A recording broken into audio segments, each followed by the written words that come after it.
Good morning, Sam. Good evening, Mallory.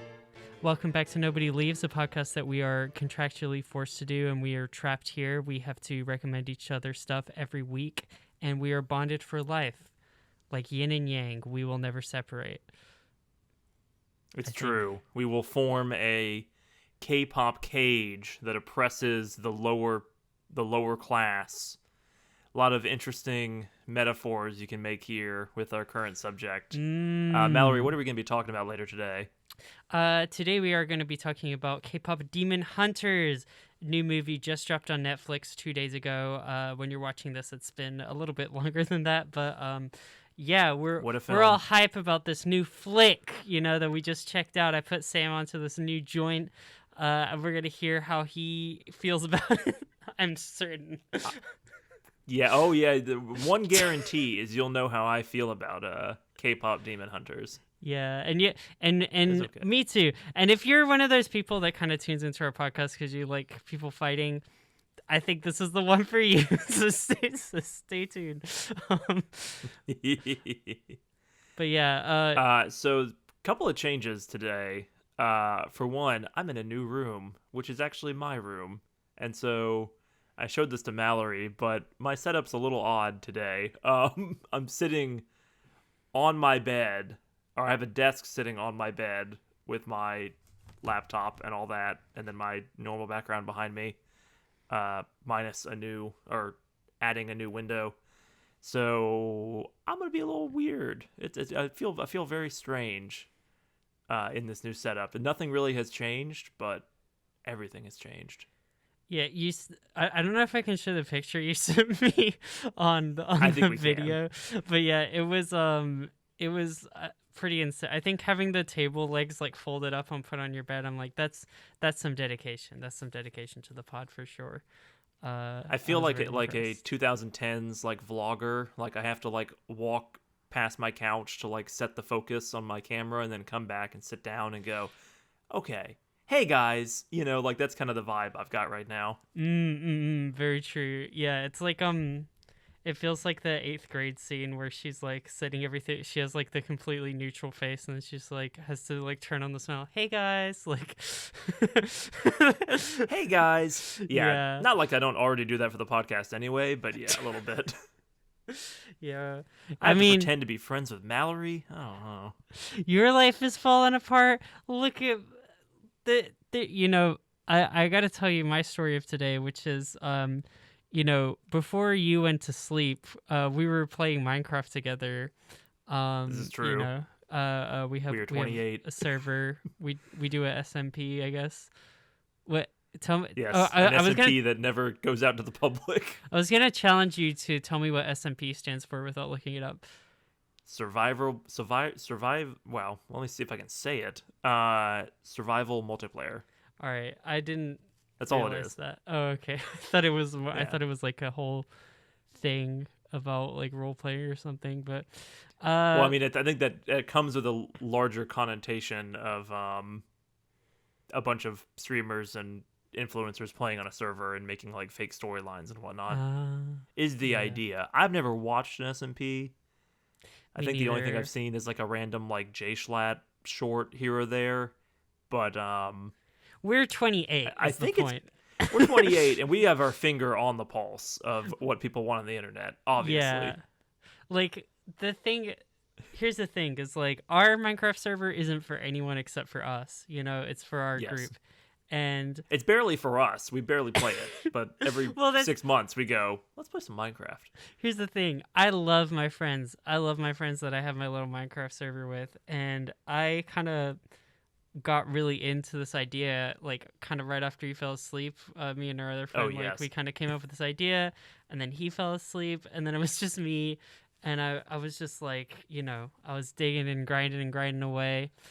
And I looked up, and it was like 7 p.m. And I was like, I have not watched K-pop Demon Hunters, and this is bad. And I just kind of, I think that, I feel like I'm so good, I feel like I'm so good. I eat my veggies. I'm like yesterday, my other weekend day, I was like, I woke up early, got stuff done. I called my brother. I like went out. I like ate vegetables. I socialized with people. I did my grocery shopping.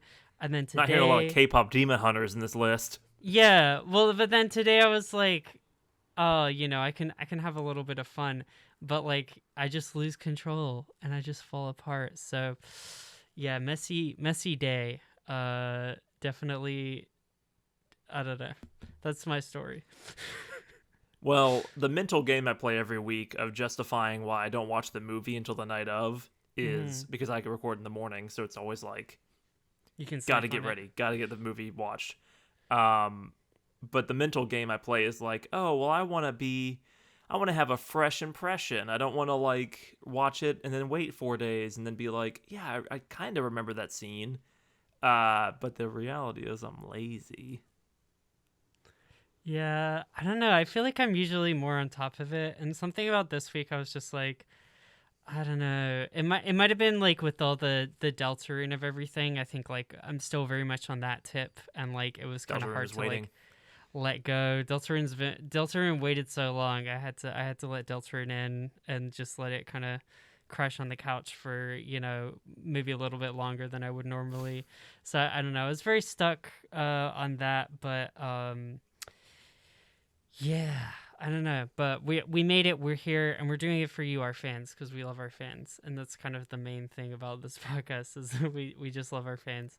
Um, Yes, our fans who always subscribe and yes, never cry. our fans who always hit the bell and never lose their souls, There and you go. that's the point. Uh, Sam, Lars of the Stars was announced. Actually? Yeah, fully. Oh, I didn't know that. Yeah, new Mallory, breaking. like 6 years ago when I was like, man, I really need to finish Steven Universe Future? Never did. Yeah, that's obviously going to be part of this podcast. That's like not a Yes. that's like the least surprising thing I could tell you is going to be a recommendation is I'll finally get you to Is it watch Steven Universe Future. Lars of the Stars? Is it Rebecca Sugar still? Yes, Rebecca Sugar and Jones Quarter are coming back for Lars of the That's awesome. Stars. We don't have a wealth of information yet. Like it seems like a very, like first kind of things of it like moving Announcement, together being announced. So concept art. yeah. Yeah, kind of. Yeah, like I haven't even seen concept art at this point. Like people are just Oh, okay. using stuff from the episode of Steven Universe, Lars of the Stars. So yeah. Has has that duo done anything since Steven Universe Future 6 years ago, or Um, whatever it was? I mean, so like Ian Jones Cordy obviously had OKKO, which was like his Gotcha. series that like in the timeline apparently they were developing both shows at the same time, but like Steven Universe got picked up like years before OKKO ever saw like the light of day. Um, Hmm. and then like other than that, like I mostly follow Rebecca Sugar. She's done a lot of like music related stuff. Like she released her own album and stuff like that. But like I have, and like I've seen her just constantly like featuring in and being like incorporating in like other people's projects and stuff like that as well. But yeah, it seems like Gotcha. they took a pretty long hiatus in terms of like making anything like major, I guess. Definitely not anything like cartoon related for a while. Um, I but kind of yeah, just assumed they were making a whole new show, like which I would imagine would be a lot more difficult than making a spinoff. right. Yeah, yeah, yeah. I mean, it'll definitely be interesting. I'm curious, like, I feel like they have to add like a lot of lore to really like come up Hmm. with stories to be told there. But I don't know. I mean, like I generally trust them, and like obviously Steven Universe is like their baby. Like they're not gonna do something that like jeopardizes it. Like I feel like they wouldn't make a sequel series if they couldn't come up with anything. But yeah, at the Right. same time, like I can also sympathize. It's like, oh, it'd be cool if they just like did something completely left field that was like totally new and like unexpected. But you know, So Steven Universe, right? Is that maybe we've done K-pop and we've mm, done Star Wars, but have we really reached the mountaintop of like a toxic fandom until we do Steven Universe? Like, I yeah. think that's poking the bear a little bit. Here's the thing. Hey, and here's the thing. when I'm not just gonna be poking the bear, double barrel shotgun loaded. Like, hey, Steven Universe ops, come for me, okay? Like, don't miss when you swing or whatever it is. I will Don't miss when end. you swing. You want Don't. them to hit you. Hey, Steven Universe, swing and a miss. Come for me. I'll protect my beautiful white boy and all of his lesbian parents. This There is you go. All 20 of them. yes. I'm extremely passionate about Steven Universe, and I think that a lot of people like to hate because they ain't. Just kidding. I'm sure there's valid critiques. Whatever. Who gives a heck? Who gives a heck? Who gives a heck? Sam, do you have any cool news? Likewise. Cool news. Not really. I've Not been as playing the cool Switch as. 2. I've also Oh no. yeah. No, go ahead. I've Switch 2 still fun. Still playing Mario Kart. Finally had my first Mario Kart like friends night. Mallory Woo. wasn't invited because it would require like a $1,600 plane ticket. But Yeah, or a $1,600 subscription to like Nintendo Live or whatever whatever also true. wizardry I Um, need these days to play Mario Kart with you. yes. That was a ton of fun. The most fun I've had with the game easily. I tried the new Rainbow Road, which I hadn't played yet. It is like a LSD trip of a race course. There's like Ooh. a magic train, and there's like a water section on Rainbow Road now, and you go through like 4 different iterations of the map. It's fun. They That's that amazing. game's pretty good. I saw I do have a little a little problem with Switch 2. mm. Every person I meet wants to talk to me about the price of the Switch 2, and I kind of just don't give a shit. Like, I've already paid for it, and like the first thing out of everyone's mouth is like, "Oh, I heard that was super expensive. It's like $700, right?" Calm down. All right, it's not. Don't get me wrong. It's not cheap. And Mario Kart being like a $80 game if you don't get it bundled. For me, it was a $50 game. Has seems to have broken the average person's brain, and so a lot of people who don't really give a shit about video games like keep coming up to me and being like, "I gotta talk to you about the Switch 2 price," and I go, "I don't care. Like, I've already paid for it." This is my Yeah. elitist take as a rich member of the bourgeoisie. The Switch Yeah. 2 is it seems it's everything. Holding it in my hand, holding the controllers, playing games on it, playing Tears of the Kingdom at 120 FPS or what have you. It feels like a much beefier machine than the Switch 1, so I'm okay with it being an extra $100. Mario Kart 8 being $80, I get people being miffed about that, but like, I don't know. Yeah, no, it's I mean, I definitely understand where those voices come from. I can't afford a Switch 2 right now, but like I think that yeah, it's just kind of like been the thing to talk about it cuz like oftentimes with Nintendo products, similar thing. I feel like with Nintendo stuff a lot of times there's not that much to say.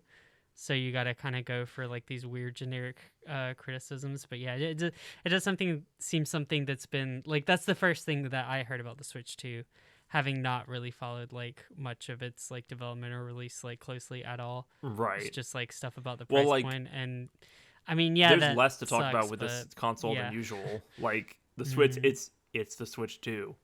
It's a mm, Switch, but better. Like it's the new Coke of Switch. Like it is yeah. not much has changed from one to the other. Yeah, which kind of sucks. Like, I mean, I guess to me, it sucks on the level that like my Switch, I feel like, is just falling apart, and the Joy Cons like don't work anymore, and that sucks. I think Oh, that's like well, things like more what that I'm have upset about. improved. It doesn't have Yeah. like people talk about the was it like the Halicon joysticks. It doesn't have the absolute like never breaks ever joysticks, but Mm-hmm. neither do PS5 and Xbox Series X controllers. Mm-hmm. It all feels a little bit sturdier. Mm-hmm. I think it's more sad in the sense that like it's always fun that Nintendo would do its wacky weird thing, and other Mm-hmm. console generations are like, we put a 5 on it, and now it got more teraflops. But the Switch Yeah. 2 it's the least interesting jump. Like you go like GameCube, Wii.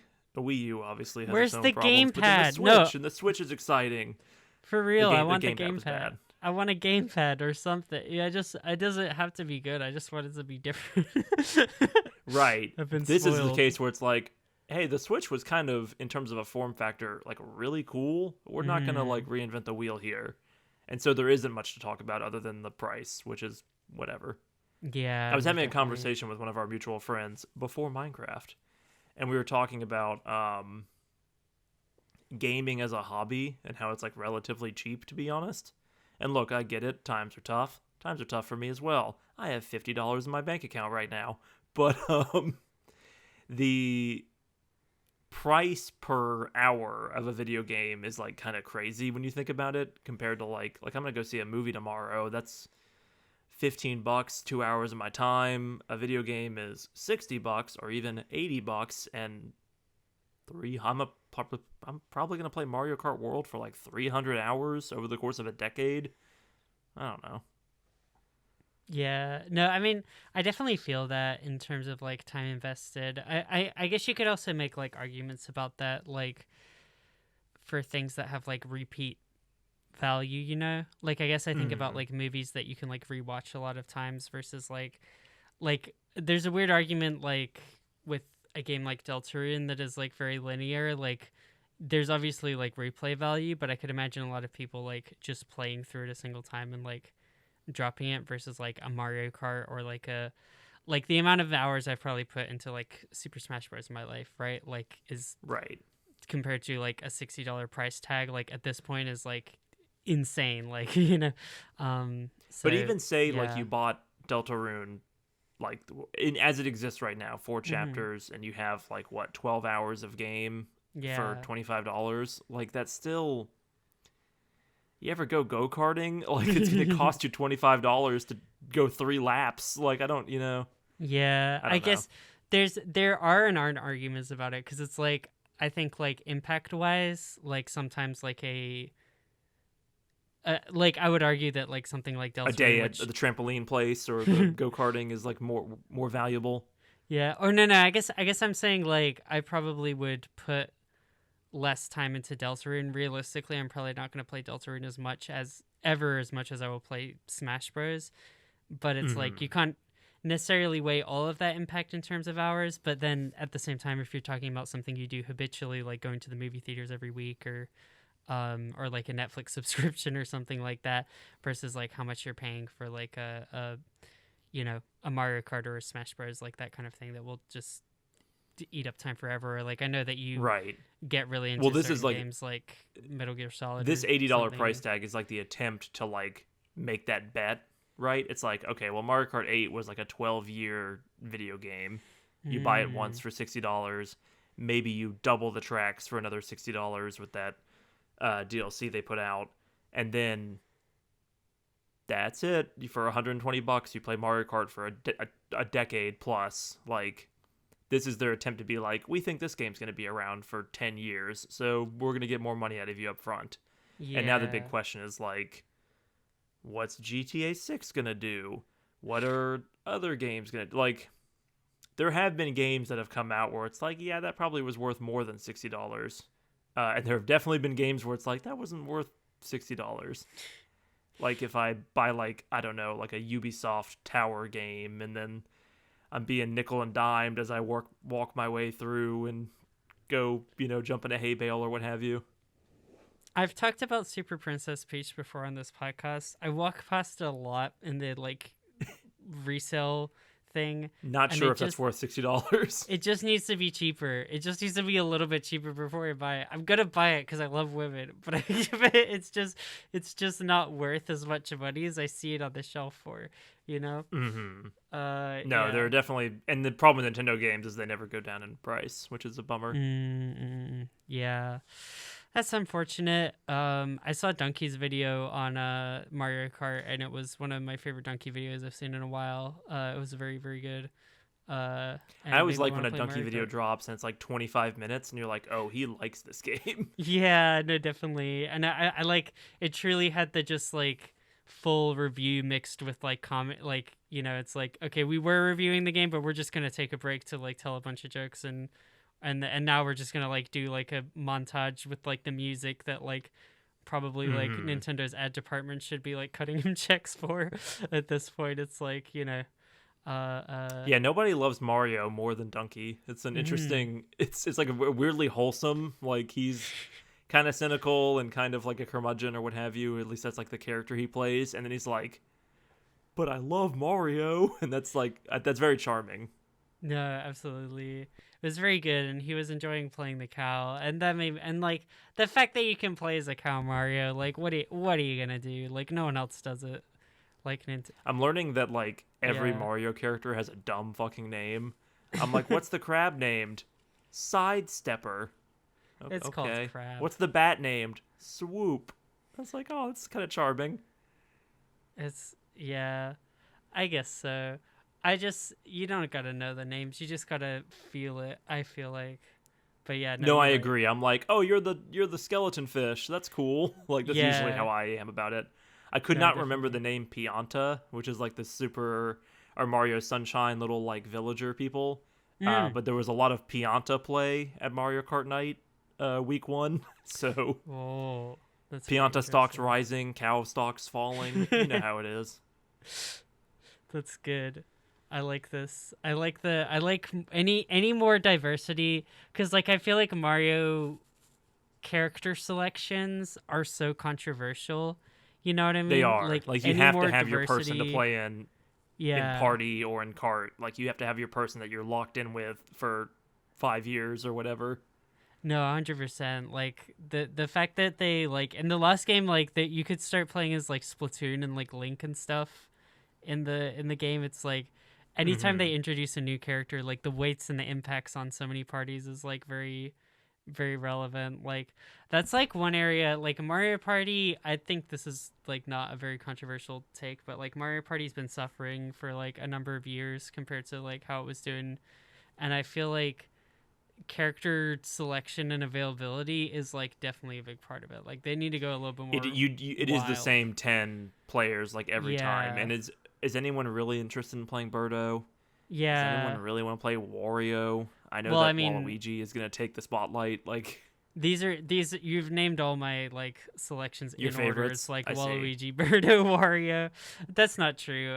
It's like Waluigi, Peach, but Birdo and Wario definitely are higher than Rosalina and Daisy for me. Like I like It's weird a bit little of a EX monsters. fighter conversation. It's like, oh, we've got Peach and Daisy and Rosalina and Mario and Luigi and Baby Mario and Baby Luigi and like Yeah, this is the two genders. It's like everyone's just doing indeed the same thing in different. Yeah, girl or baby. exactly. There you go. Um, I have a question for you. Who do yes. you? It's Mario Kart 8. You haven't played a world yet. Uh Who you picking? huh. Oh, there was one. Oh no. Oh, don't put me in the. I feel like I need the list in front of me. Mario Kart 8. With the Oh, power of the internet, I can tell you who I played, which yeah. is Tanuki Mario, only because he yells He Tanuki when says you pick him on the start screen. Tanuki. And you've seen me do this. I would scream Tanuki as we were getting set up, and it's yeah. Gosh. So all of my choices are to annoy my friends, which is fun, but also I is charming. Tanuki I Mario, oh basically like the only Mario character not in this game, which is funny.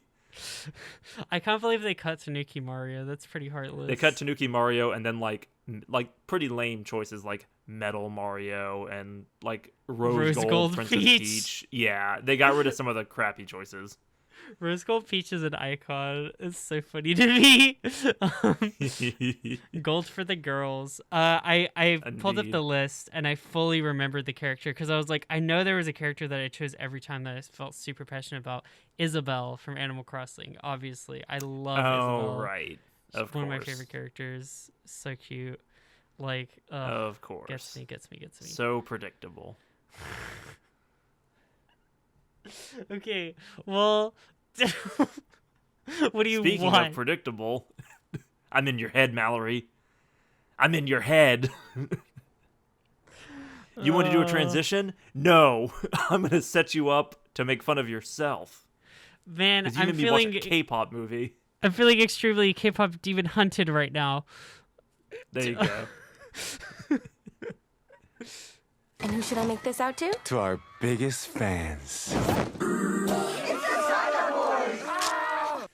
So, Sam, this week I made you watch K-pop Demon Hunters, a new Netflix original film that released over the weekend. What did you think about this flick? I get the sense, Mallory, that you did like zero research. You were just like, you know what? It's got K-pop. It's got demon hunting. I'm easily entitled. Like this is like the jangled keys of a like title, and you're like, well, that's got to be the podcast this week. There was this like weird like feeling as I was watching it, where it's like the bad guy demon guys are like enticing everyone, and they're all like following them in like a trance, and I'm like, that's basically what this movie is doing to me. Like that's basically yes. Like this movie felt like it does not respect particularly your intelligence, but also is like like me. Yes. Well, Sam, call me an idiot because I like this movie. I thought it was Now good. listen. Mm-hmm. I'm not here to yuck anybody's yum. Sure, I'm not man. here to say K-pop stupid, but Spider-Man cool. You know, I'm not a 10-year-old, but I will say K-pop kind of dumb, Spider-Man cool. But no, this movie was a lot better than I expected.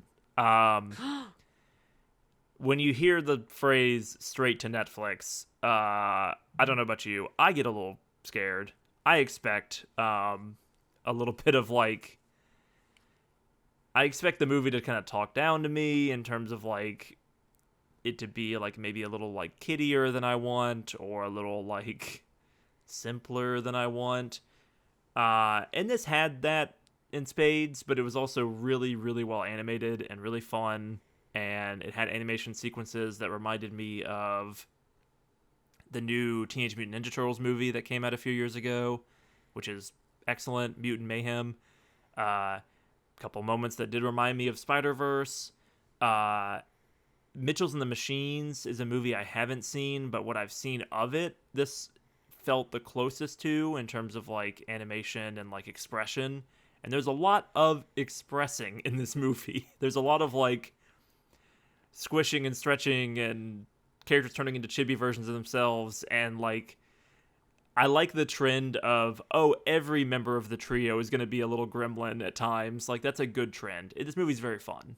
I am not here to be like we should be watching only the Maltese Falcon or something. Yay! Yeah. Hey, fuck the Maltese Falcon. Listen. Maltese Falcon? What about K-pop Demon Hunters? Listen. But I will say the story and characters are kind of paper thin. I do have issues that we can get into. But it was fun. Jihyo, Jungyoung, and Chaeyoung could easily make the Maltese Falcon, but could Mr. Maltese sing the high notes in Takedown? I think not. Takedown is a bad song. They were I correct. don't know what the Maltese Falcon is. I don't have any idea. I don't either. I have Okay, a confession cool. to make. All right. So the horses are dead. We're off our high horses by a long shot. We're on the ground level with everyone else watching this flick. Indeed. I really enjoyed it. I think that like, yes, it's like basic and simple and for kids. Like, but I think like of what it could have been, like I honestly feel like I had pretty negative expectations for it going in as well. Like there's the the you know, Netflix original of it all, but like just also I think I was really drawn in by the fact that the title was K-pop, and I was like, that is very interesting. It's very interesting to see a Western studio that is making a movie and K-pop is in the title, because it's kind of like, yeah. Well, okay, so for listeners of the podcast, Sam's making a big like a reel, like a fishing rod reel thing, but it's like I I don't know. I don't know if I'm getting got by like controversy bait, but like I just feel like How are you not getting got, Mallory? You just said, "Oh, well, it had K-pop in the title, so I felt like I should watch it." Well, cuz I felt like more on the sense of like discourse, you know what I mean? Like I was like Okay. that's an interesting discourse thing cuz I think like Okay, we're entering internet discourse court where Sam doesn't know the context, but I'm sure it's going to be that people are mad for no reason. So well, let's hear it. I was going to be mad for no reason, but then I did Okay. any piece of research on this film before I even watched it and ended up diffusing that, so it ended up being nothing. But I was Was kind your of like, assumption that it was going to be like a Canadian studio makes a Yes. movie about K-pop and then Yes. is like, okay, even though it seems to be all Korean creators like making this series. yeah, like for the most part, like it seems like extremely like they brought a lot of Korean talent in here and like clearly like involved a lot of like people who are like in the K-pop industry. And yeah, like the more I learned about it, I'm like, okay, like that's pretty much out the window. It's still a little interesting. I think that the like genreification of things into like J-pop, K-pop, like by America is interesting, but like when it's like Korean people talking about K-pop or whatever, like I think that's like very different. So yeah, not a whole lot of like discourse really to be had in that area, I think. Like but I think we need like it's cool. K-pop Demon Hunters 7 before it's like, oh man, it's no longer cool that like North America knows what anime is. That's always what I compare it to. Like anime was this weird underground thing, and then like an Attack on Titan or Sword Art Online came out, and it's like, okay, well now everyone just like watches anime, and it's not like a niche Yeah. thing anymore.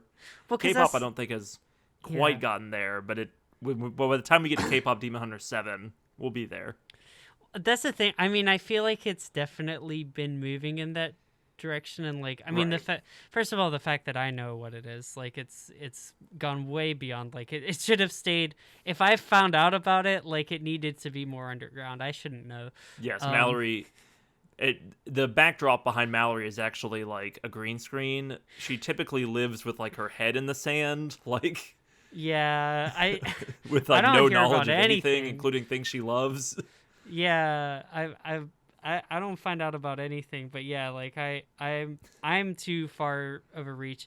But also like Twice did like a collab with Coldplay like a few Yeah. months back. Once you collab with Coldplay, it's a pretty bad sign. I'm like, how's Chris Martin like 45? What's Chris Martin bringing to the table here? He's talking about he's literally singing like his little he's like singing about praying and stuff, and then he just brings on like Twice, and they all get like one half of a line within a single verse and then like get off the stage. It's like that's crazy, but that's not the point. We're getting off track. Okay, we need to be So focused K-pop on this Demon movie. Hunters wasn't K-pop Goes Hollywood, at least as far as No. I can tell. Or at Even though least it's a, not you know, in well the most well negative way. invested Yeah.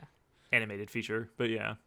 Yeah, and I think like a lot of it I felt like was like, I feel like it's very easy to watch this movie and be like, those girls are having fun, but actually like actual K-pop artists are like suffering all the time and it's really bad, and like Why is this your Sam voice? What do you mean? No, this is not my same voice. This is I'm my kidding. like I'm- online Discord server. I saw someone say that like, oh, like, because there's like the public kind of shipping between like the two main, I guess, like love interests, like the Rumi and Demon Boy and Demon Boy. There's a little demon Demon inside Boy. of all of us. Saja Boy. Yeah, and like there's like that little kind of shipping, and like I saw someone being like, actually like whenever there's like real K-pop shipping, like people like do just Become death very threats against uncomfortable. everyone. Like it's Yeah. just like not good. But I'm like, I think to an extent this is like an optimistic take on K-pop. Like it's showing, it's maybe like sanding some of the edges. It's also It's for obviously like showing children. some of the negative. But yeah, it's for kids, and it's like This is the Hannah Montana equivalent. Like yeah, we're gonna make a fun show about a pop star. We're not gonna make like Mulholland Drive or something. Like this is Yeah. this is clearly, I think, a kid's product. It really feels like a backdoor like pilot for a show because it's only like Mm. 70 minutes. Like it's really short, and Mm. it is maybe a little thin on the like setting and plot and what's going on part of it. Mm-hmm. That's like the vibe I got. Like I felt like I was watching Star Wars: The Clone Wars, the feature film, which is like 4 episodes stitched together. Yeah, no, it does. And like it's interesting the runtime as well. Like it's very. I feel like my one biggest issue with it was probably like just some pacing issues, and that like sometimes like came with line delivery where I felt like the voice acting was good, but like the editing was kind of like off to where like they're not like It is taking a beat. it is a million miles a minute. Like it is. Yeah, like the movie just felt like happens, it was. you know. Yeah, I felt like it was being edited for the generation below me, which obviously it is. But like, but that's a new feeling for me.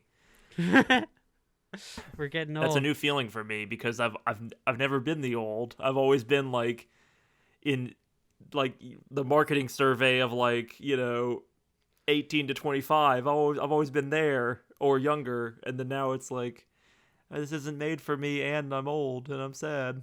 But it felt very like edited for people who are on TikTok a lot, which is fine, but it is a little Yeah. much.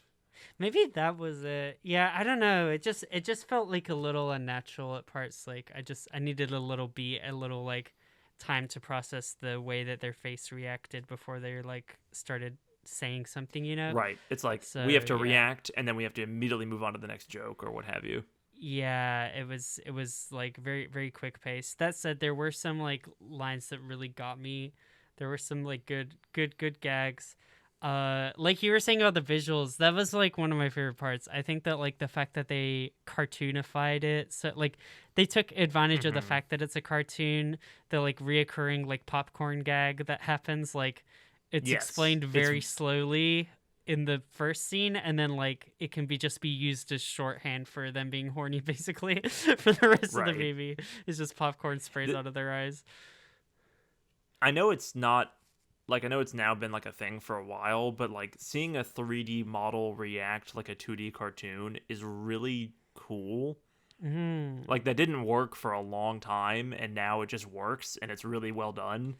But it still Yeah. kind of breaks my brain a little bit to see like a 3D model turn into like a little chibi character and then like do wacky like Looney Tunes-esque like facial expressions. Like it is Yeah. it's still novel to me because I haven't seen it too often. No, it's so satisfying, and like even stuff like simple stuff like the there's one that really got me where they hide in sleeping bags to get to the front of the line to like Mm-hmm. crash their signing or whatever. Like the Saja boys, I guess, like Yes. they like it's like they've been waiting and then they unzip the sleeping bags and it's them or whatever. It's like I don't know. I like that it's just like fun and wacky and like bouncing around. Like it's not taking itself so seriously throughout. Like it's taking advantage of the medium in like so many different ways. And yeah, like nice 3D animation. I like a lot. I agree. The crowd work I thought was really impressive. A couple times it Mm, got a little uncanny where I was like, is this like AI generated or something? But generally like it was very impressive to see like a massive 3D modeled crowd where like you see like a whole bunch of unique looking people. Because that's obviously very important to the story of it right. being like swaying the audience or what have you, but like I have to imagine they made some kind of like leaps and bounds and like crowd technology and 3D animation in a way that like I thought was Mm. really cool and exciting. This is like the most analytical, most boring way to talk about K-pop Demon This Hunters. is what people want, though. This is what because This is we're what the I want. 28 we're the 28-year-old podcast, and we're coming in here. We're giving you the dry, like this is the technical on this I episode of haven't said Technical frames per second Wonders. yet, but like I like that they all move a little stuttery, kind of like Spider-Verse. It's fun. Yeah. No, it's so cute. It's really good. I also I will say like the posing and stuff like some of the dance scenes like Hmm. specifically I think Golden's the one that sticks out a lot to me. Like I think they put like a lot of effort into like the choreography, and it's so reminiscent of like K-pop choreography, which obviously I've like watched a lot of. It's like As an expert now, yeah, no, I agree. I was like, this reminds me of those K-pop MVs. I did the it. 70 That, Twice we videos I watched forced for you to this. watch. Yes. Yeah. No, it was really cool, like the effort they put into it. The outfits, like the little chains and dangly bits on the thing, like they did not spare any expenses when it came to like those kinds of things. The musical numbers I thought question were for really you. nice. Yes. About the musical numbers and about the Oh, outfits perfect. specifically. Yes. The outfit they're wearing for Golden, right? It's got like vaguely like Napoleon looking like shoulder pads. And that's a thing in real life too. Like I've seen that before in like K-pop images. Why is that? Why is it like always vaguely French and vaguely like like French Napoleonic like military? I feel like I've seen that look a lot. Or maybe like Spanish like troubadour or like bullfighter aesthetic. Like there's I mean, something I've always connected those two in my head and never known why. I can give my armchair take on it, which is that like there's a lot of stuff I think in like, I guess I'll say East Asian culture broadly, where well, okay, so there's a lot Is of this stuff like a European weeaboo thing? Like a little bit. There's a lot of stuff Okay. specifically in K-pop where they do a lot of military themed stuff. Like BTS, like obviously the biggest K-pop group, is like like a lot of marching. their fans are called ARMY. Like their name in Korean, I guess like the best translation that people have given is like Bulletproof Boy Scouts. Like there's a lot of like regiment troop going to war type of like stuff going on it, which I think Topical. like blends with the, you know, like topical. God damn it. Wish it wasn't topical. It Topical. blends, I think, with the like choreography, the like regimentedness, everyone like moving in sync, like that kind of vibe, you know.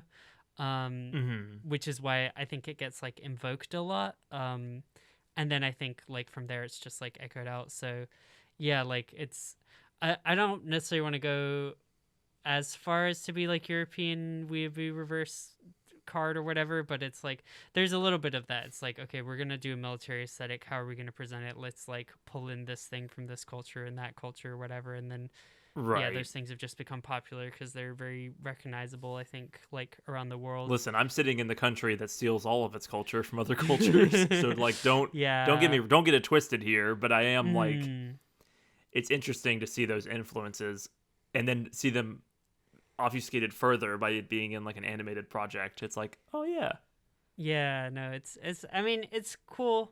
I like looking at it, so but that's fair. I find myself thinking about shoulder pads more than I usually do, so yeah, maybe your influence on me is growing.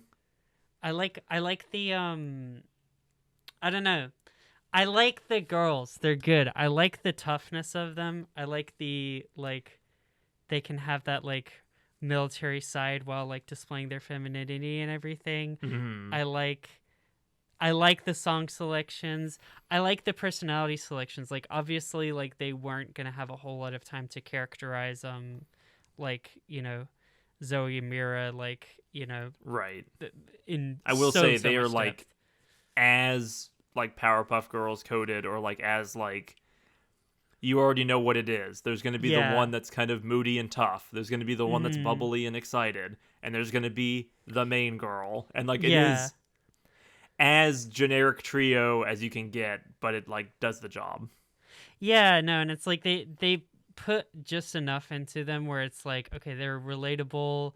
They're expressing like this spectrum, you know, of like things that are like I feel like real young girls watching would like connect to, but also just like have this like range of like expressions, you know. I mean, like I like it a lot as a like just kind of like it's one of those movies. I think that there's something that always warms my heart when I'm watching a movie that's targeted towards like young kids, and I'm like, I feel good about young kids watching this. You know what I mean? Like, yes, that's a good feel feeling.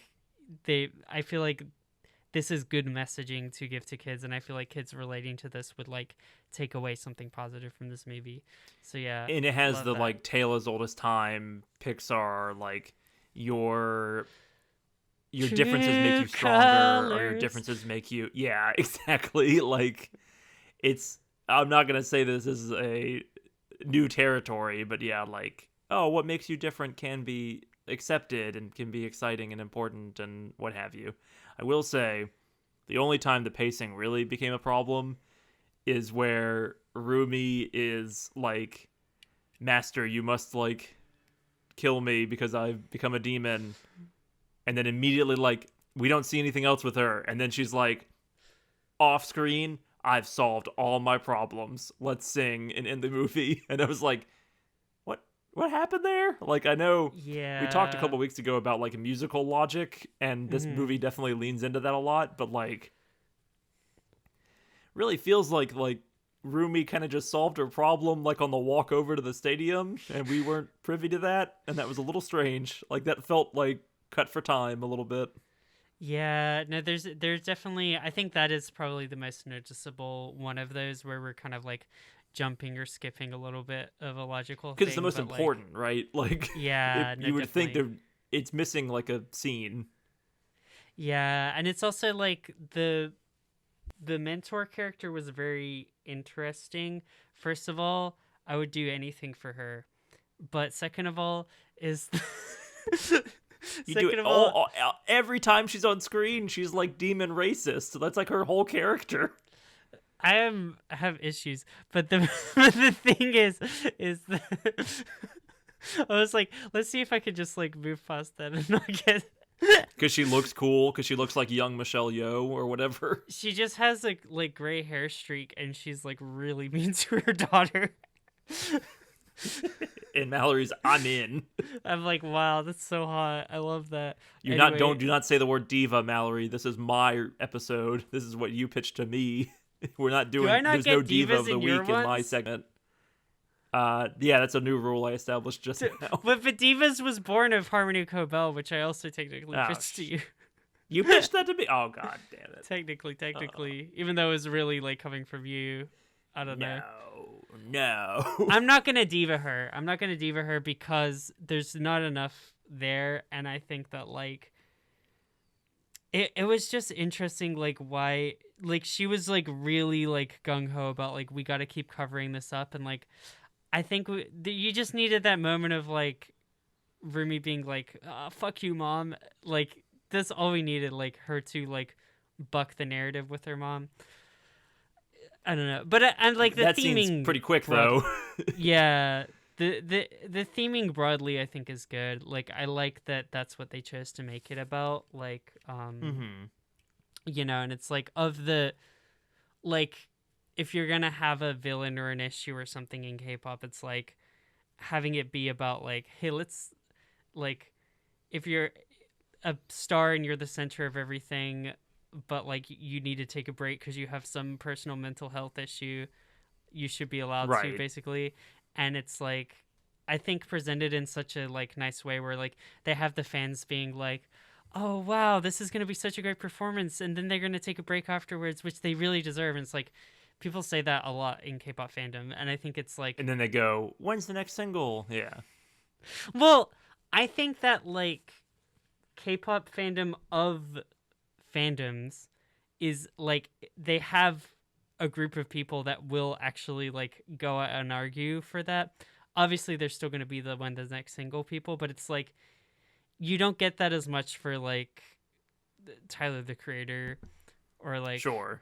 you know what I mean? It's like Well, you don't have to because Tyler's the GOAT and he makes an album every 2.5 years like clockwork. it's also But I get what 'cause- you're saying. People don't do that with Yeah. American artists or like other like pop artists. yeah, there's not necessarily enough of a culture sometimes I think of like they deserve their rest or whatever, and as like corny and cringy as it might sound, it's like it's good that there's that current, I guess, within the like K-pop culture. And it's like I think it's cool that like the theme like it ends up being all about her, like her like teammates, her like friends want her to open up about herself, like the health guy wants her to let her walls down. Like their fans want her to take a break, but like for her, she's like she can see like the bigger picture and like the impact that they're having on their fans, I guess, and like the metaphor of We everything. gotta And sell like these albums. We gotta make this gold weave. Exactly. Like the business of it all, the impact of it all, and just being like, no, we have to like keep pushing. Like I have to keep pushing myself or whatever. Like I think it's done in a way. It's like it's a very positive, like way of like handling that kind of theme, I guess. Yeah. But yeah, It's also That's funny. how I I feel. just want to say there's good gags throughout. Yeah. The I laughed pretty early in the movie when it was Bobby the manager is like talking after they've like, you know, botched the golden premiere, and he's like, well, it doesn't really. This is not that serious, right? Like things will be fine. It's not the end of the world, and it just like you see the three girls in the reflection of the glass where he's talking, and their like faces change as like the apocalypse that he can't see is happening behind them, and it's like that's pretty good. You got me. There's some good. Bobby won me over as soon as he was like, they're like, Bobby, you should come take a break with us too. He's like, okay, and he like immediately he's like robed me, and he gets like the pink mouse. Yes. I'm like, all right, Bobby, like let's. I was Bobby on gets Bobby's side. I wrote down a couple of the jokes I like. One of the jokes that I really liked that was like really simple was when they did like the demon boy like shows off his like singing or whatever and dancing for the first time to like he's like, this is our new plan for how we're gonna like take them down, let me show you. And then like the demons like they like watch him for a beat or whatever, and I think because I had like pretty low opinions like going in, like, or low expectations of like the level of humor of the movie, I was expecting it to be like, oh, that's crazy, that's never gonna work. I liked the demons just go, oh yeah, it's definitely gonna work, it's a good idea. It's like it was pretty nonchalant. Like yeah, so oh yeah, that's a good plan. I don't know, that was good.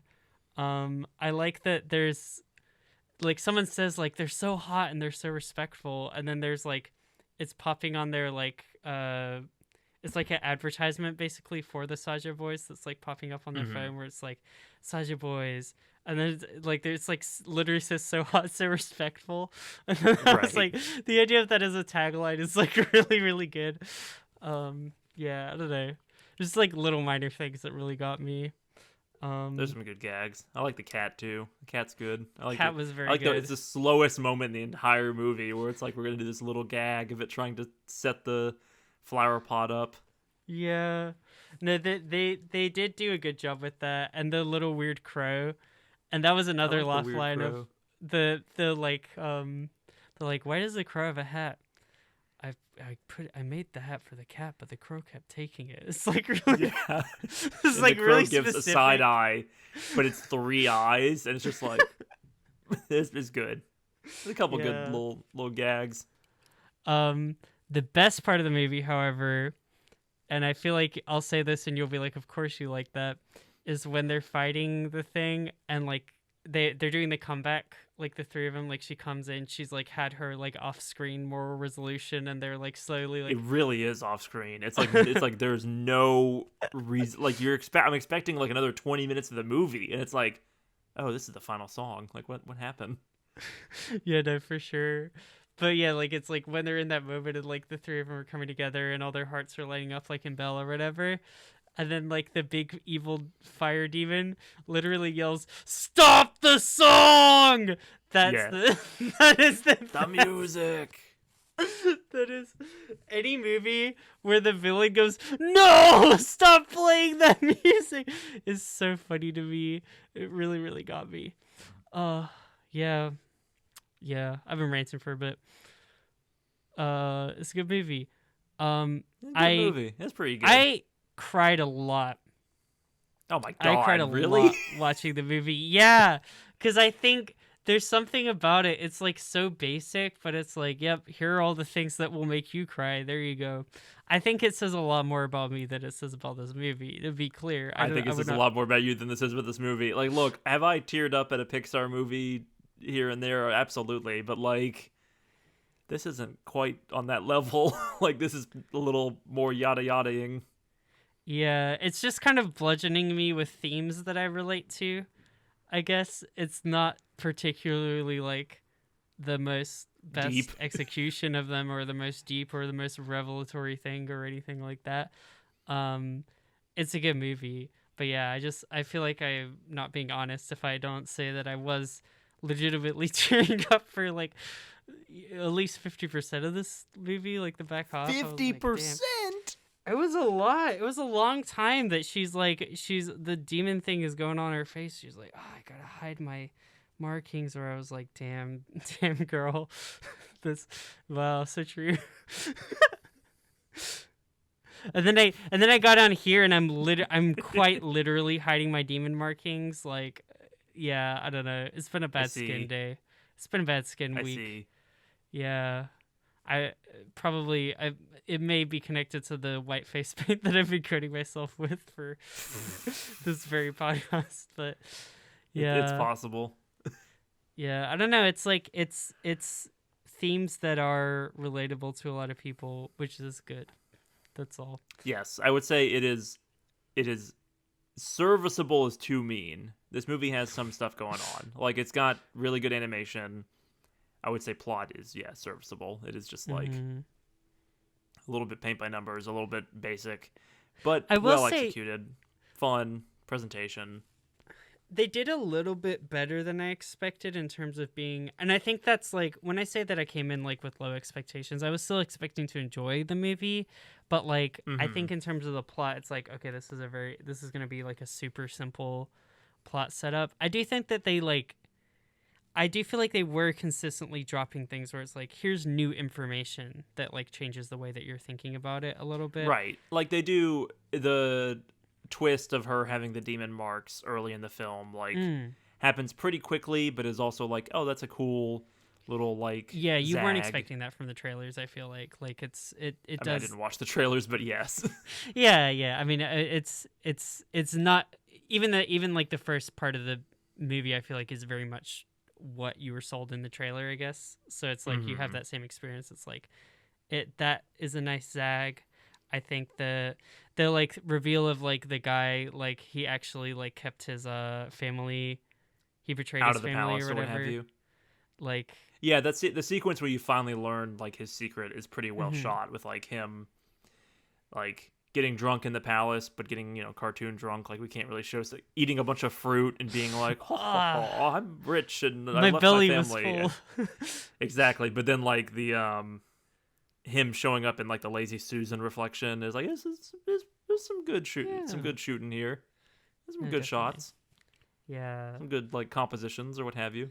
Or even like because I think you're like, okay, well, she's gonna show her true colors, and then her friends are gonna accept her, and then that's gonna be the resolution Right. of the movie, right? Or But it's her like, friends are just not going to be really that involved at all, and they're just going to sing at the end because they have to. Like, but like the part where they like quite literally hold their weapons up against her, because it's like, yes, they've been taught their whole life to fight demons, and then when she says like no please or whatever, and like stamps her foot, and there's like the big like reverberation or whatever, it's like, damn, like I didn't kind of, yeah, I don't know. Mallory, I gotta pitch you some more movies because I feel like a lot of that's like, yeah, that's this is the moment That's when what that movies happens. are. The most unique part of this movie to me is that there isn't a scene after that where she like grows or heals or whatever. Like, that's the part that's weird to me, is that like then it's like scene 4 of 5 is skipped, and then we're just there because she doesn't have another scene with the demon boy until he does the heroic sacrifice, and she doesn't have another scene with her teammates. It is very weird. I was like, did I skip? Did I hit the play bar on accident? Like, I was a little weirded out. I'm content to watch the same thing over and over again with the same themes and the I same understand plot that. beats, and I'm just kind of clapping you like seen- a happy monkey. Indeed. Have you seen the movie that also this reminded me a lot of is Teenage Mutant Ninja Turtles Mutant Mayhem? Have you seen that? I have not. I did see Mitchell's in the Machines, but I did not. I did not see that. Teenage Mutant So we Ninja can't talk Turtles. about anything. No, but No topics. I like this more than Mitchell's. reminded me a versus the lot of that. Machines. okay, fair enough. Is that because of the theming? Theming and like I think the story of Mitchell's was just like a little bit more boring. Like it was a little bit like the things that I'm describing where it's like they're giving you new information. Is like Mitchell's like I didn't feel like I was like learning new information throughout the movie. It's like this is why the dad and daughter hate each other. That's it. And then they love each other at the end. It's like I don't know. I will say this did a good job of not repeating information too much. It's like everything we're being told is like progressing the plot of like how this magic K-pop weave works and whatnot. Yeah. But maybe it goes a little too fast where it's like, I don't understand this mentor character and I don't understand our main character that much, but like I don't need to understand her. I understand you because they have cool outfits and they cry and they're sad and they were sisters, but then they're not sisters, but then they're sisters again, and that's really sweet. Oh, isn't it so nice? Oh man, I love when women are friends with each other. I love when women are friends with each other. It's so sweet. I like the part where they we must talk about cry. Spider-Man. I need to see the hero rise above and lift a heavy object for me to be invested. Okay, it's all right. Fine, I'll give it. Okay, I don't know if these are all made by the same people or not, but I will. If I'm in my mind, it's Spider-Man, K-pop Demon Hunters, and Mitchell's versus the Machines. That's the ranking. That's the order. Spider-Verse. If you put Spider-Verse K-pop. below this movie, I was gonna cancel the No, podcast. I'm not gonna put Spider-Verse is amazing. Okay, like, but yeah, like there's definitely another caliber there, but I don't know. It's cute. It's nice. It's good. There's been like a lot of people being like, "Is this gonna be a series?" I'm like, if it is, I think that's great. It really for feels girls. like it's gonna be a series. Like, am I crazy here? Yeah. Like it felt like a setup for like a show. I don't know if it was like a pitch for a series that they were like, fine, we'll give you a movie or something. Like, and I think that is something I respect about this project as well. Like, I feel like there's two categories of Netflix movies where one is like, this is a good idea and concept, but we couldn't get like movie people to Funding for us.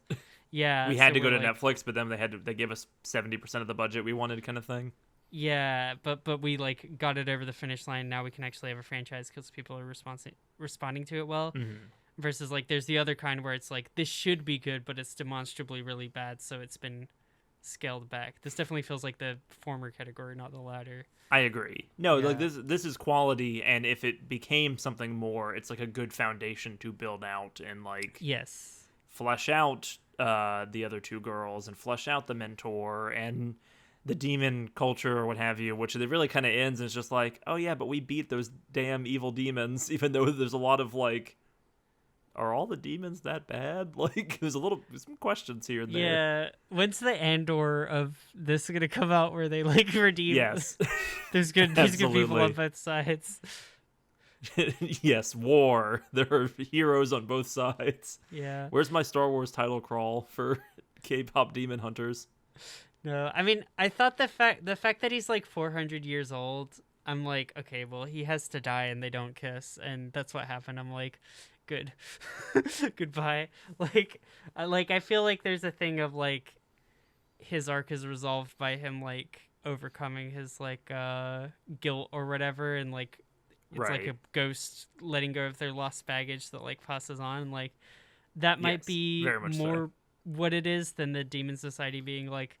If we look at the Demon Society like they're an oppressed underclass, then this movie becomes very problematic very quickly, and I don't think that's necessarily what they were going for. But yeah, It's the problem of if you give the demons personality, then you're gonna feel bad for them. Like, have you watched Frieren, Beyond Yes. Journey's End? a little bit. People get all like up in arms about that show because that show has a really weird morality to it, where it's like, all right, demons are basically animals that mimic human speech, and then people go, yeah, but that demon seemed like it had personality. Does this mean that Frieren is like a fascist? And it's like, the show is not going to contend with this at all. So you're either going to have to accept that, or you're going to be like no fun at parties when it comes to the Frieren conversation, basically. Yeah. But it does feel a little strange where you're like, am I being tricked by the demons? Because the demons are like, we're told biologically they're designed to like trick you into thinking that they're innocent humans or whatever, even though they're not. But then it's like, it's a weird, the messaging gets a little mixed and odd. Yeah, and there's also like there seems almost like there's a distinction between the more human looking demons and like the kind of more cartoonish looking demons that are like red and Right. blue and green skin. It's like, are those the like monsters of the deep versus like the human beings who like had some sort of past We're thing that they did? given a devil's bargain of some kind. Yeah, exactly. Yeah, it's But even when I don't know. like the scenes that take place in the demon world, like the demon crowd is funny. Like they're Mm, a little goofy. You know what I mean? that's It's like true. That's a good point. They do. I don't know how I feel about this. Yeah, no, it's a little like when the movie like it's like showing the first part and it's like they reinforce the barrier and it shows all the demons like pressed up against the Yes. glass or whatever. Immediately when that shot happened, I'm like, I'm not supposed to feel bad for these demons. Am I? Is this movie going in that direction? Well, I thought it was gonna be like from that shot. I was like, oh, this movie is gonna be one of those like the moral of the story is we gotta let demons and humans coexist or whatever. We gotta break down the Yes. barrier. It's gonna be Legend of Korra Book 2 or whatever. But Right. it then was Yeah. not. Yeah, so It was very much not that. a little interesting, and it's like maybe I feel like if they did a series, that would be what they had to do, and like maybe they wanted to save that because they're like, yeah, this is gonna be our way to like get a bigger franchise going or whatever, you know? Right. So maybe that's what they were going for, but yeah, I mean, All that like, being said, the movie yeah. we have, it's pretty good. You Yeah. give me a trio that like bounce off each other. I'm pretty satisfied. You give me a Yes. character that has like throwing knives and one that has like a halberd and one that has a sword. I'm pretty satisfied. Mhm. It does its job and it is fun. Yes. We gotta talk about the music before I let you go because I know that we want to rank this. No, I thought we were gonna avoid the K-pop. We're not gonna talk. Come on. Okay. First of all, I want first to of know. all, Yeah, like what is the Twice influence? You gotta tell me. so a couple things.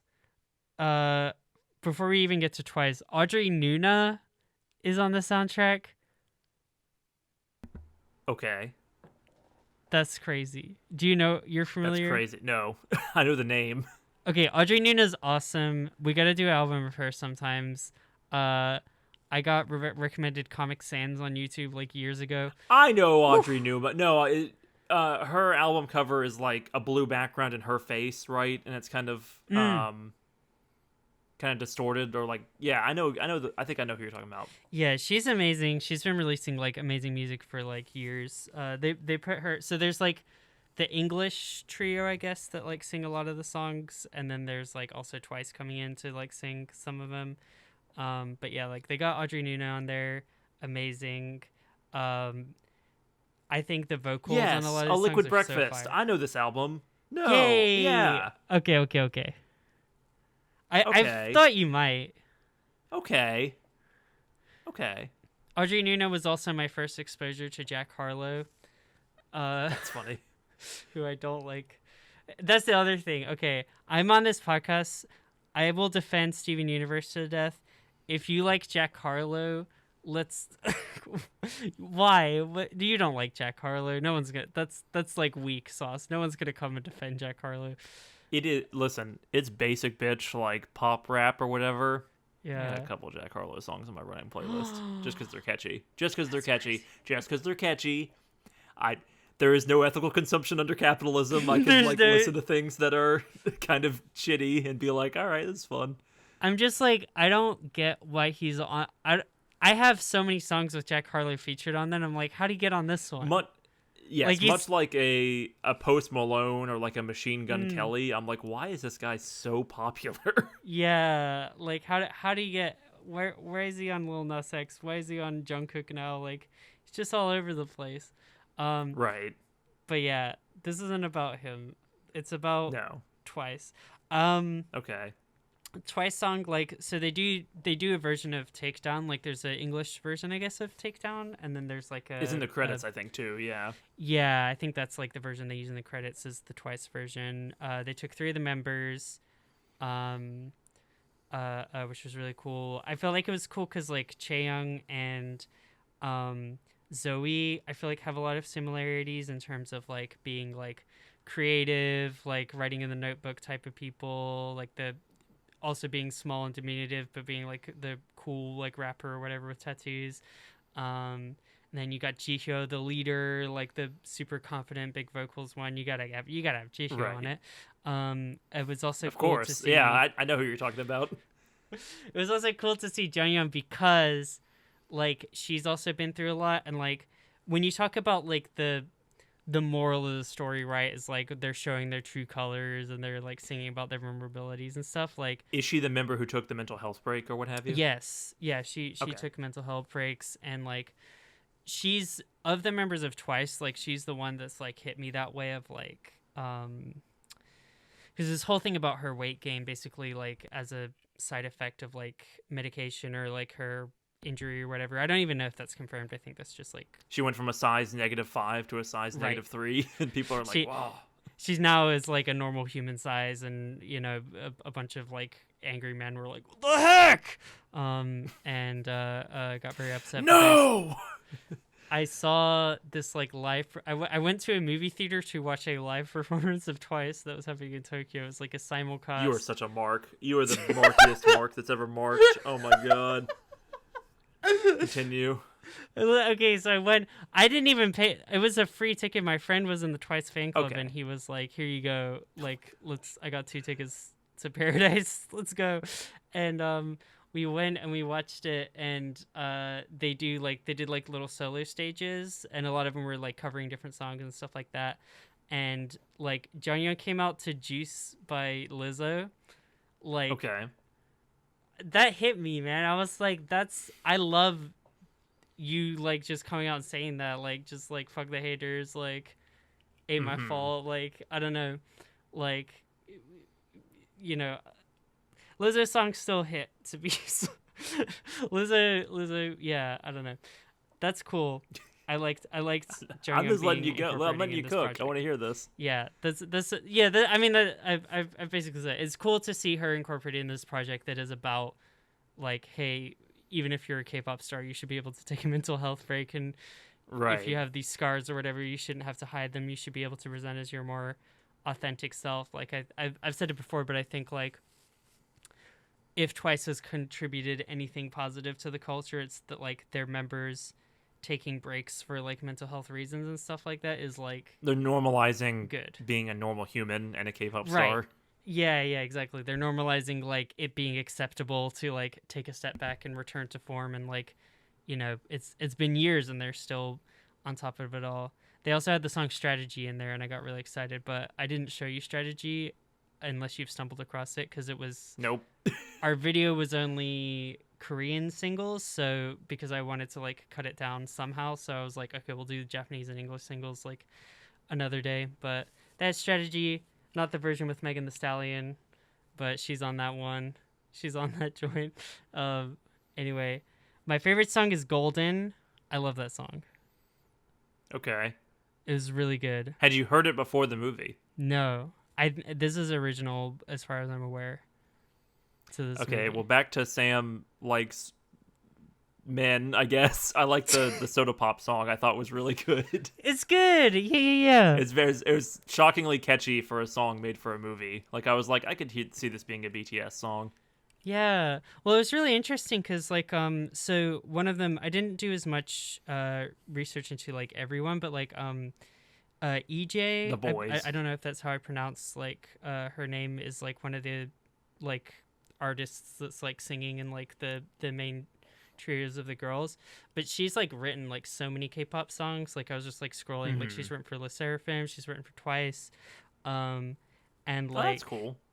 so she's like a writer, and then like obviously like a musician and singer because she's singing on this, but like it seems like there's a lot of those kind of like K-pop writer types involved in this, so they're able to just write like regular ass like good K-pop Yeah, songs, for you it know? being like the villain song, I was like, they put a Right. lot of work into this. Like, their other songs were terrible, I thought, but like, well, because anytime it got to where it's like, all the lyrics are like, we're the demons and we're gonna take your soul, take your soul. I was like, okay, this is getting a little on the nose. Like, I know they make jokes about that too, with like the manager being like, yeah, we're gonna crush them in the ratings or whatever. Like, this whole, I don't know.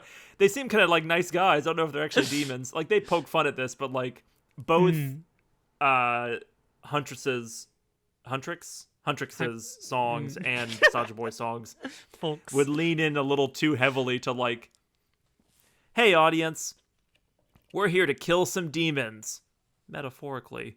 Hey audience, we're here to take over the world, metaphorically. Like they kind of like, okay, I get it.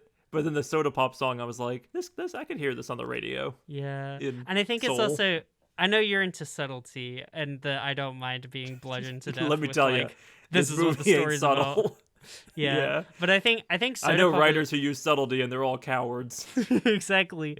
But the Soda Pop was one where, like, after listening to it in the movie and like more lyrics, I was like, oh, like, because they're literally just talking about like I can't get, I'm drinking all your it's like, oh, they're Yes. drinking the souls. It still like, it's has like, this aspect to it, but it adds a Yeah. little. It goes a little There's a layer. further.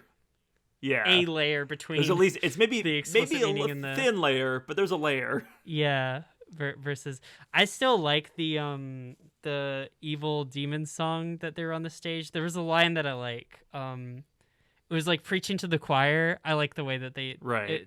something in the delivery of that like got me. I thought was good. It's But fine. yeah, Golden was decent. I like it. It was good. Golden's I fine. thought it made me emotional when they hit me some of those high notes. I think it was like a really pretty song. I could definitely see myself like listening to that recreationally. I like how it's done a lot as well. But I figured probably you wouldn't like it as much. But it's good. It's That's pretty. all. I like when she's It's swinging nice. around on the big, like moon shaped thing or whatever. Definitely. I And can I appreciate some good like theater. I like the music video quality of a lot of the parts of this, you know? Like I'm big pro like I was talking about it last time when I was just being like, "Oh, I like music videos." But it's like I'm syncing visuals and music in a movie will always get me 100% of the time. Like Edgar Wright movie, like that's where I'm at. Where this movie is most taking advantage of the fact that these girls are K-pop stars and demon hunters is in that opening or that second montage where they're practicing the golden song and the lyrics are reflecting the problems that Rumi is going through. And I think that's when we first see the Rumi's like demon scars, but it's being told to us in the over dramatized fashion of a K-pop music video, like giving us each of the three girls' background while blending it with like news coverage of them and them preparing for the single, but then some of the shots feel like moments from the music video that they're filming. All that was great. That was like a very it used the tools in the toolbox very efficiently in a way that was fun. Absolutely. Yeah, no, it's like it took full advantage of like all these elements like coming together. I don't know. This is a cool movie. It's cool. I like this It movie. was pretty good. I'm happy about Yeah. it. Now, how was fun. happy are we? How Not happy? that How happy have Mallory, I made I'm you sorry. with my amazing recommendation? Done it again. You have. Will this be the week where you get you break the cold exterior of my heart? No. It was fun. I don't want to be mean about it. I can just feel you reaching to strangle me through the internet. It's just like, okay, then don't be me. A C is a nice score, okay? A C is friendly. A C is more than passing. A C is enjoyable. But maybe you want a little more. Maybe you want to try a little harder. I don't know. Mallory, I'm sorry. Yeah, man. Yeah, he's But what if it was Spider-Man, you know? Like, what if what? a C for crying. For me crying. A C for Mallory is sad, but Sam thinks that this movie's decent, but still will give it a C. Yeah. I mean, but it's like it's very similar to Heartstopper, I guess. I feel like it can go with Heartstopper snugly in line. It is going in the Heartstopper tier exactly. Yeah. It is good but basic, or like doing some good, better than good at points, more basic than you'd want it to be at other points is kind of where I'm falling on it. Yeah, no, like The things I look for in a yeah. movie are like character and plot, and this does not have much of that. But I can get down with some like cool choreography and like throwing knives. Like, you know, I'm not all about the Maltese Falcon. I'm not all about Citizen Kane or what have you. 2 movies, haven't seen either. I'm not all about Casablanca, haven't seen that either. And now I'm ready to pitch you 12 Angry Men. No. No, yeah. I mean, I would put it higher, but I understand. And like we've said, like there's flaws to it. A lot of that might not have anything to do with the people making it. It might have a lot to do with like budgetary and time restrictions that were placed on them after the fact. Like for a 70-minute movie, it does pretty well. Definitely feels like was edited down. Like that is a definite vibe that you get. Like, you know, and but I appreciate, I think, the creativity that went into it. So I would love to see more from this crew if they do make any kind of follow-ups. I'm sure we'll stay plugged into it with this podcast with each new release. Oh, absolutely. It has K-pop in the title. I must pitch it to the Nobody Leaves podcast. This is what this podcast is about, baby. But it's not all about K-pop. Yeah, that's right. Sam, No. What am I going to be watching, listening, reading, absorbing, intaking Mallory, this week? You've made yourself very vulnerable to me once again. You know, you pitched something that you were pretty guaranteed to like, that made you cry through half of it, which I still can't believe, that had K-pop in the title.